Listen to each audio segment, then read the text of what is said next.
pessoas chamam às vezes de outros termos, mas esse acho que acertou certinho. Pode sentar então aqui. Vamos Obrigado. Conversar um pouquinho, porque, doutor, vamos falar a verdade, né? Coração parou. Coração parou, não tem... Pode saber que não tem... Coração parou, tem que correr atrás. Tem que correr atrás, né, doutor? Mas aí, eu estava conversando com o doutor aqui no intervalo, e eu falei para ele que eu ia fazer uma consulta mesmo, porque nós temos, ó, AVC, derrame, infarto e parada cardiorrespiratória. Doutor, é tudo diferente uma coisa da outra? Temas bem importantes, né, Kelly? Temas extremamente importantes, ó. AVC se refere a problemas circulatórios nos vasos que a gente tem na cabeça. São que popularmente se chama de derrame. Sim. AVC é isso. A gente estava até comentando, tem algumas causas cardíacas que causam AVC. Mais ou menos 30% dos AVCs são de causas cardíacas. E o infarto é um problema da circulação dos vasos do coração. De uma maneira geral, os problemas circulatórios, o cardiologista acaba acompanhando mais o coração, mas algumas complicações da cabeça, algumas complicações de vasos circulatórios de pernas, braços, rins, associado com os outros profissionais, a gente está sempre ali tentando ajudar. Trabalhando todos juntos, né? Sempre juntos. Agora, uma outra coisa que eu também estava comentando com o doutor é com relação à idade das pessoas que estão sofrendo um infarto ou um AVC.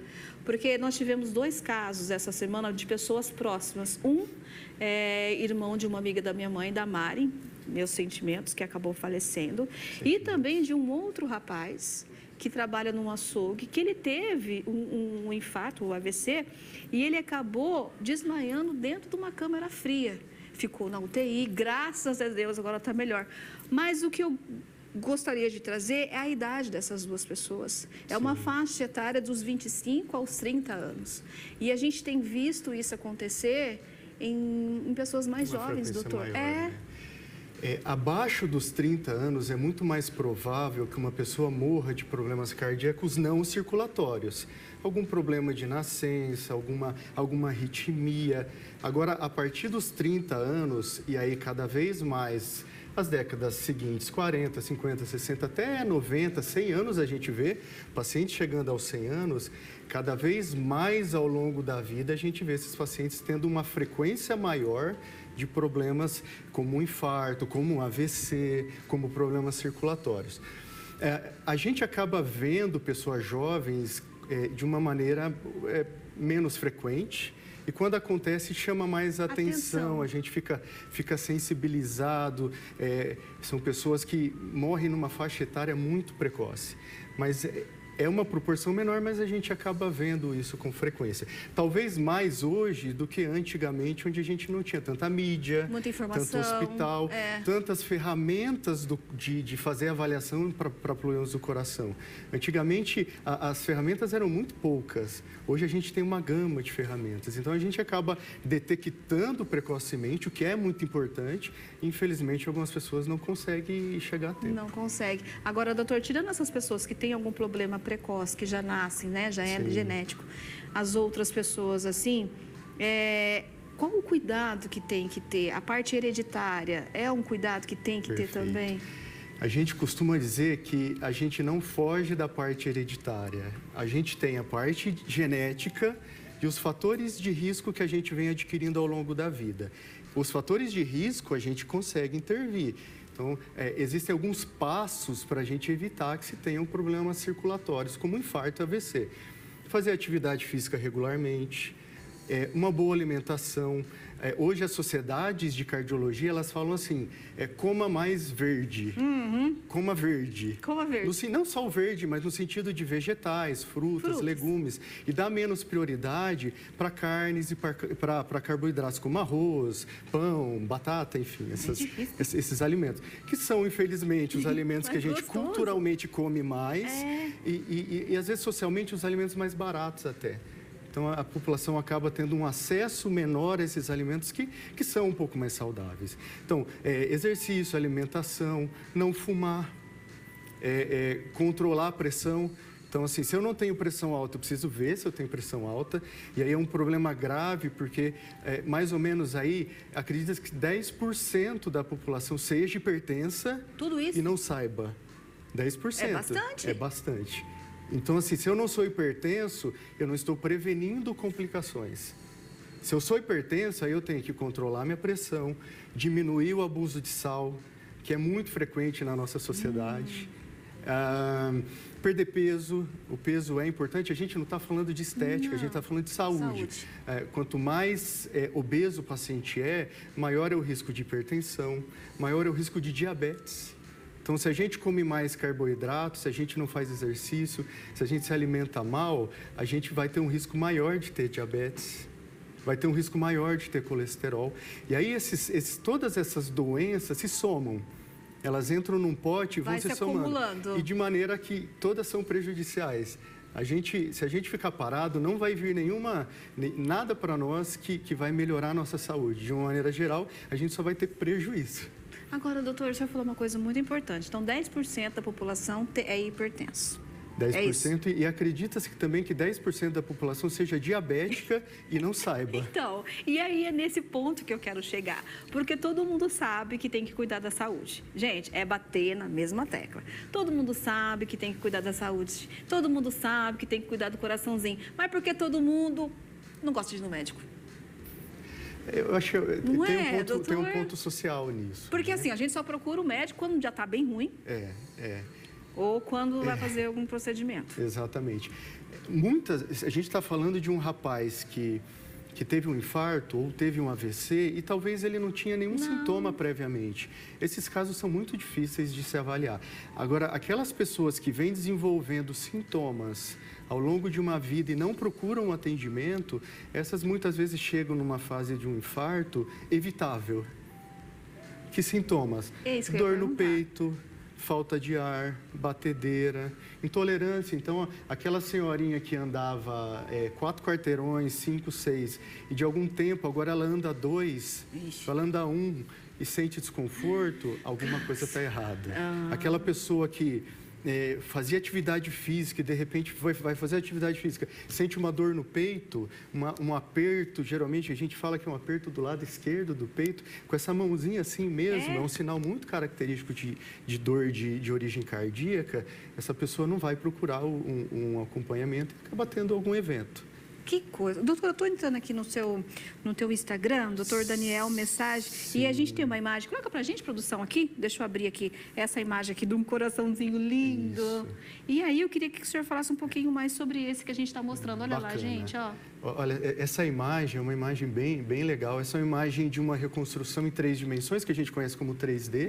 Esse é um paciente que eu fiz, essa imagem é minha, de um paciente que não tinha nenhum problema de saúde, ainda bem, né? Mas a gente consegue observar o batimento do coração, que é o que a gente sente quando a gente põe a mão no pulso, sente aquelas batidas, é o batimento do coração. E ali vendo aqueles vasos são as famosas artérias coronárias. É ali que entope? É ali que entope. É ali que entope. E entupindo uma artéria dessa, aquela região que está do lado dela, que é o músculo cardíaco, essa região sofre um processo de infarto. Acha? E aí eu perco essa capacidade que o meu coração tem de contrair. E isso leva a ter outras doenças. A doença principal que decorre disso é o que a gente chama de insuficiência cardíaca. Insuficiência cardíaca é o final de uma doença que veio evoluindo ao longo de uma vida inteira. Entendi. Então, a pessoa teve esses sintomas, ela não procurou o médico. Ela teve sintomas, não procurou o médico, sofreu o evento. Às vezes a gente consegue reverter, às vezes não, às vezes chega muito tardio. E depois a gente vai correr atrás de dar uma qualidade de vida. E como é que reverte se chegar numa situação, num ponto? É aqueles pontos de safena, que cateterismo, aquelas coisas que fala? A gente tem no momento que o paciente chega com dor num pronto-socorro, então, assim, sentiu dor, vai num pronto-socorro. O cardiologista vai fazer essa avaliação. Esse exame, que é a tomografia do coração, ela serve para uma grande parcela das pessoas. A pessoa vai, faz esse exame, vê que os vasos estão perfeitos e vai embora para casa. Isso é muito interessante. Aquelas pessoas mais graves, que de fato têm um infarto já documentado, essas precisam ir para o que a gente conhece como cateterismo. Aí o cateterismo é onde a gente vai avaliar se coloca uma molinha dentro do vaso, que a gente tem um nome técnico para isso. Porque a gente tem que desobstruir. Porque a gente tem que desobstruir. E o cateterismo é aquela molinha, não é? O cateterismo é a molinha. A outra opção seria uma cirurgia. Aí a gente acaba depois decidindo o caminho que vai fazer. E a gente torce para que a gente possa ter essa decisão. Claro, que tenha tempo. Às vezes o paciente decisão. não chega a tempo de que a gente possa tomar essa decisão. Mas você sabe que o Nader Khalil, no começo do ano, abril, né, gente? Foi em abril, foi quando eu comecei o programa, nosso apresentador. Ele teve que colocar se não me engano, acho que steel, é isso? A gente chama de stent. Stent, é isso, ó. A molinha é o stent. Doutor, porque ele também estava...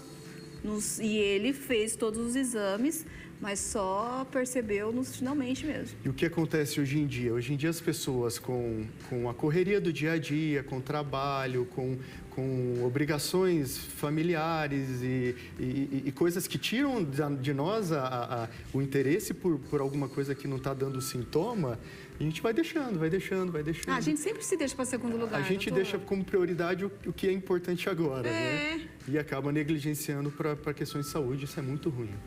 A gente tem uma outra imagem, coloca para a gente na tela, pessoal, por favor, que eu vou perguntar para o doutor para ele explicar para a gente. O que é essa imagem aqui, doutor? É essa mesmo, né? Essa imagem é uma imagem com uma outra modelagem. É o coração também? Mas também do coração.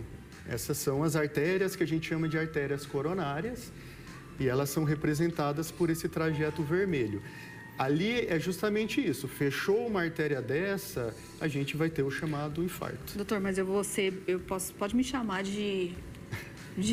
Mas só tem 5 artérias aqui? Não. Tem mais, né? Tem, não.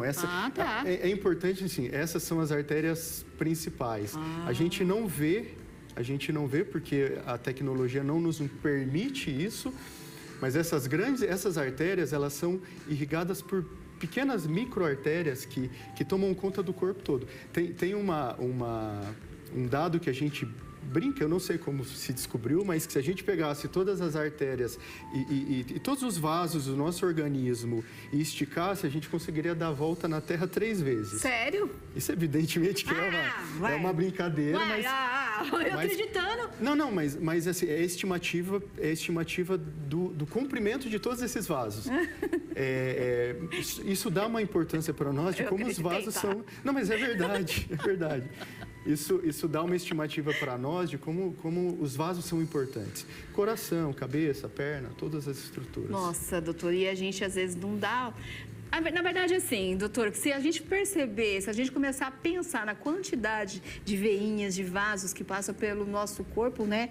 É muito. E a gente, às vezes, não dá nem atenção, cuidado. A gente acaba não tendo esse cuidado. E se a gente pensar que nós somos feitos de uma grande parte do corpo de vasos que servem para circular o sangue, meu Deus, a gente entende, a gente precisa cuidar melhor disso. Bem melhor. Doutora, a gente tem uma pergunta no YouTube. Joga para mim o YouTube aqui na tela. Eu vim pegar meu óculos, gente, que é para mim enxergar aqui, ó. A Alice Ferreira tá falando que ela ama ir na feira, principalmente comer. Legal. Alice, eu também, viu? Mas a gente tem que cuidar do coração e comer pastel pelo menos uma vez por mês, né, doutor?